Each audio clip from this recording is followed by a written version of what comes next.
नमस्कार दोस्तों, Ashok Singh agree show में आपका स्वागत है। मैं हूं आपके साथ अशोक सिंह।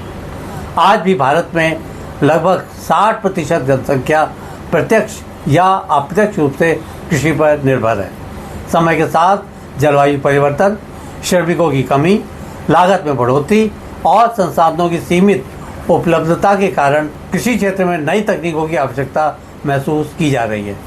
ग्लोबल स्तर पर विकसित तकनीकों के साथ साथ भारत में भी कई किसान हितैषी, सस्ती और टिकाऊ कृषि तकनीकों का विकास हुआ है, जो न केवल लागत को कम करता है बल्कि उत्पादन भी इनसे बढ़ता है। आज हम बात करने जा रहे हैं ऐसी तकनीकों के बारे में जिनकी कृषि क्षेत्र में उपयोगिता निरंतर बढ़ रही है। इनकी बदौलत किसानों की मशक्क़त में कमी ही नहीं बल्कि लागत में भी कटौती का फ़ायदा देखने को मिल रहा है। भरसक प्रयास यही है कि कम से कम निवेश वाली ऐसी उपयोगी तकनीकों को इस कार्यक्रम में शामिल किया जाए। हर बार की तरह इस बार भी कार्यक्रम शुरू करने से पहले आग्रह करना चाहेंगे कि इस वीडियो को अंत तक अवश्य देखें ताकि इस जानकारी का फ़ायदा उठाते हुए अपनी मेहनत में कमी लाने के साथ आमदनी को बढ़ा सकें। तो दोस्तों, शुरू करते हैं आज का कार्यक्रम। आज के हमारे इस प्रोग्राम में कुछ नई कृषि तकनीकों से हमारा मतलब सिर्फ इतना ही है कि आपको खेती के कार्यों से संबंधित विभिन्न प्रकार की तकनीकों के बारे में जागरूक किया जाएगा तथा इनकी उपयोगिता से भी परिचित करवाने का प्रयास होगा ताकि आप भी अपनी ज़रूरत के अनुसार इनका उपयोग कर सकें। आइए ऐसी कुछ चुनिंदा तकनीकों पर एक एक कर बात करते हैं। ऐसी आधुनिक तकनीकों में शुरुआत करते हैं सटीक कृषि यानी कि प्रिसीजन फार्मिंग से।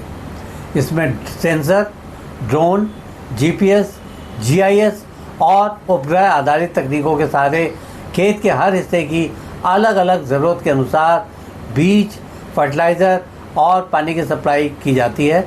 इससे खेती में इनपुट की खपत घटती है, खर्च में कमी आती है, उत्पादकता बढ़ती है तथा आमदनी में आकर्षक तौर पर बढ़ोतरी देखने को मिलती है।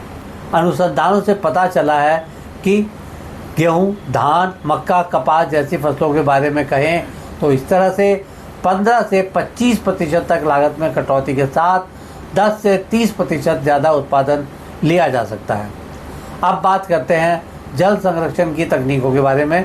ड्रिप इरिगेशन या टपक सिंचाई प्रणाली पौधों की जड़ों तक सीधा पानी पहुंचाती है जिससे जल की बचत होती है। इसके लिए उपयुक्त फसलों में सब्जियां, फलदार वृक्ष, गन्ना, कपास का उल्लेख किया जा सकता है। इस प्रकार बड़ी आसानी से 40 से 60% जल की बचत के अलावा 20 से 25% तक अधिक उपज लेना संभव हो पाता है। सरकार की ओर से चलाई जा रही पीएम कृषि सिंचाई योजना के तहत उपलब्ध सब्सिडी का लाभ भी इस क्रम में उठाया जा सकता है। ऐसे ही स्प्रिंकलर सिस्टम विशेष रूप से उन इलाकों में जहां भूमि समतल नहीं होती, इसमें पाइपों के माध्यम से पानी फुहारों की तरह खेत और पौधों पर गिरता रहता है। अगर इस सिस्टम के लिए उपयुक्त फसलों की बात करें तो गेहूं, चना, मूंगफली अच्छे विकल्प कहे जा सकते हैं। यह भी पता चलता है कि इस तकनीक के इस्तेमाल से 30 से 50% तक जल की बचत के साथ मिट्टी के कटाव को भी काफ़ी कम किया जा सकता है। अब बात करते हैं श्रम बचत करने वाली मशीनों और उपकरणों के बारे में। सीड ड्रिल और जीरो ड्रिल मशीन बीज बोने के काम आती है तथा यह तकनीक बिना जुताई के काम करती है जिससे ट्रैक्टर ईंधन की बचत होती है। गेहूँ, सरसों, दालों आदि की बुआई पर होने वाले खर्च में इस मशीन से 60% तक श्रम की बचत तथा 30 से 40% लागत में कमी आती है। राइस ट्रांसप्लांटर या धान रोपण मशीन धान की रोपाई को आसान और तेज बनाती है।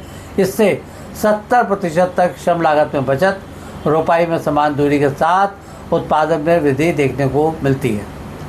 पावर वीडर या खरपतवार हटाने की यह कम लागत वाली मशीन है। यह किसानों को खेत की निराई में मदद करती है। यह सब्जियां, दलहन, तिलहन फसलों के लिए उपयोगी है तथा इससे समय और श्रम की भारी बचत की जा सकती है। कृषि कार्यों के लिए इस्तेमाल किए जाने वाले अन्य प्रमुख उपकरणों में सोलर पंपिंग सिस्टम का भी नाम लिया जा सकता है। बिजली की कमी वाले क्षेत्रों में सोलर पंप किसानों को निरंतर सिंचाई सुविधा प्रदान करते हैं। इससे बिजली बिल की बचत के साथ नवीकरणीय ऊर्जा का प्रयोग भी संभव हो पाता है। इसके लिए सरकारी पीएम कुसुम योजना के तहत सब्सिडी भी मिलती है।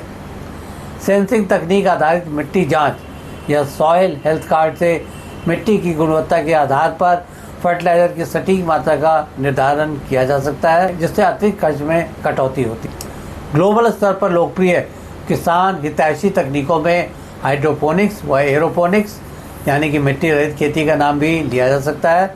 इन तकनीकों में बिना मिट्टी के पोषक घोल और वायु के माध्यम से पौधों को उगाया जाता है। इस तकनीक से पत्तेदार सब्जियां, सलाद, स्ट्रॉबेरी आदि का उत्पादन किया जा सकता है। इसमें 90% तक जल की बचत और कम स्थान में अधिक उत्पादन ले पाना संभव होता है। इसका उपयोग अमेरिका, नीदरलैंड, सिंगापुर आदि देशों में बड़े पैमाने पर किया जाता है। भारत में शहरी क्षेत्रों और उद्योगों के बीच इसके प्रति आकर्षण बढ़ता हुआ देखा जा सकता है। वर्टिकल फार्मिंग तकनीक के प्रयोग से कम भूमि में अधिक उत्पादन लिया जा सकता है। यह शहरी क्षेत्रों, छतों, शेल्फ फार्मिंग आदि के लिए काफ़ी उपयोगी तकनीक कही जा सकती है। इसकी मदद से जगह और जल की भारी बचत संभव है। अब चर्चा करते हैं कम लागत वाली देसी तकनीकों के बारे में। वर्मी कंपोस्ट यूनिट के उपयोग से कृषि कचरे से जैविक खाद तैयार कर किसान भाई केमिकल फर्टिलाइज़र पर अपनी निर्भरता को कम कर सकते हैं। बताने की ज़रूरत नहीं कि इससे कम लागत में मिट्टी की उर्वरता में वृद्धि के साथ अतिरिक्त आय भी मिलती है। इसी तरह से नीम, लहसुन, गोमूत्र जैसे घटकों से बने जैविक कीटनाशक व खरपतवार नियंत्रक स्प्रे कीटनाशकों की जगह सस्ते और सुरक्षित विकल्प साबित होते हैं।